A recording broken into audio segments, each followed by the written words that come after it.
morning and welcome to another episode of Morning Market Call. I'm your host, Joel Toby, and with me is Steve Rizley, Senior Vice President and General Manager of Cox Communications. Steve, welcome. Thanks, it's great to be with you. It's absolutely great to be in Provo at the Marriott School. Great. Steve, he's a very seasoned businessman, done a lot of successful things.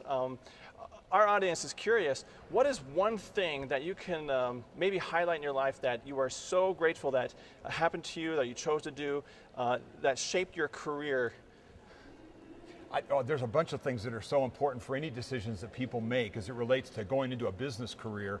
Obviously, for me, it started with wanting to be in business and deciding on that is something that I wanted to do, and then being able to get the right training for it. Graduate level training is absolutely indispensable for that because it allows you either to be an entrepreneur or go to work for a company or anything else like that. My undergraduate degree from here at BYU was in communications, and I sold advertising. In fact, I did it while I was here at school at the Daily Universe. But then the ability to go on from there and get an MBA, not at BYU, but a good MBA nonetheless, and be able to use that so that I had a background that gave me a little bit of supply chain, a little bit of finance, a little bit of accounting, a little bit of marketing, a little bit of several very important things, organizational development, human resources, sales. All of that stuff helped so that as my career path started to roll along, I was able to be involved in strategic leadership decisions. So I'd say that beyond the regular stuff that you think of, like joining the LDS church and marrying my wife, it's probably like number 3 in the overall hierarchy of decisions of my life, for sure. Cool. With that decision that propelled you to your career, tell us a little bit about some of the things that you did leading up to the senior vice president position here at Cox. It's been a great run. I was fortunate enough to take advantage of nepotism. My uncle, Bruce Merrill, who has been involved through the years with a lot of fundraising with BYU, owned cable systems.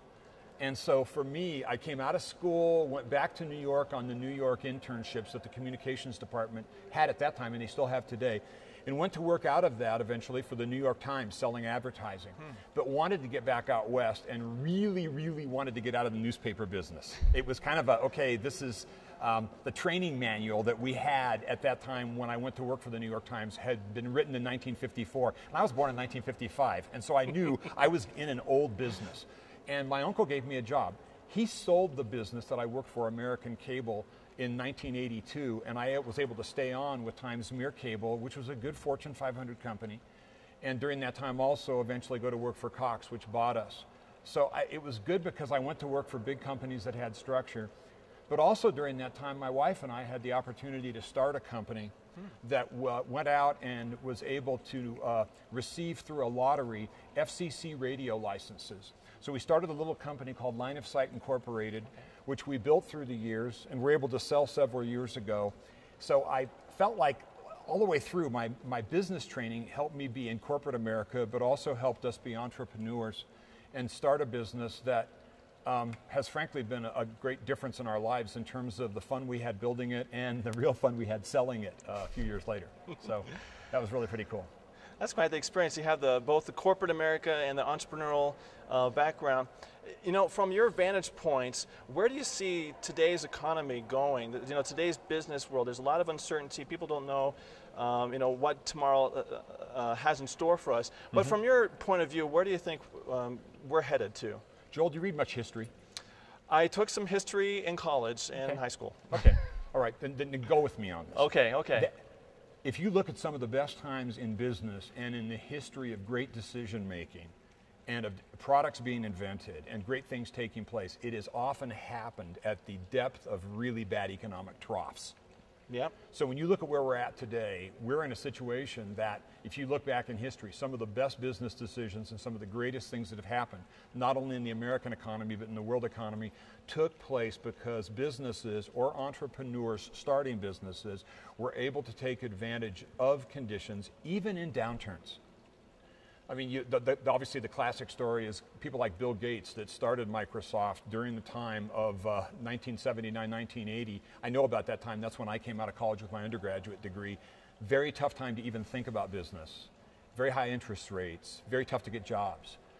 I think we are in just such a time right now. There are going to be people that are trained here at this university and trained other places that are going to go out and do great things in business and are also going to invent really cool stuff and are going to be able to go out and be very successful and carry the day in the business arena, even in the time that we're in right now.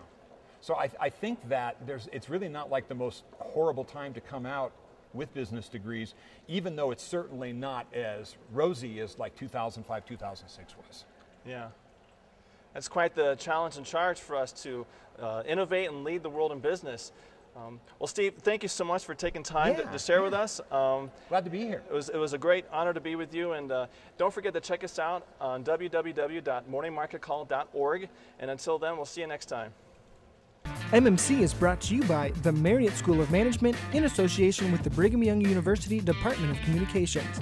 MMC is made possible by a generous donation from Larry Tasjan and Gary Williams, and is produced by Rhett Weller, Todd Castagna, Mason Chin, Joel Toby, and Sabrina Beck, with line producing by Beth and Brian Grimmett.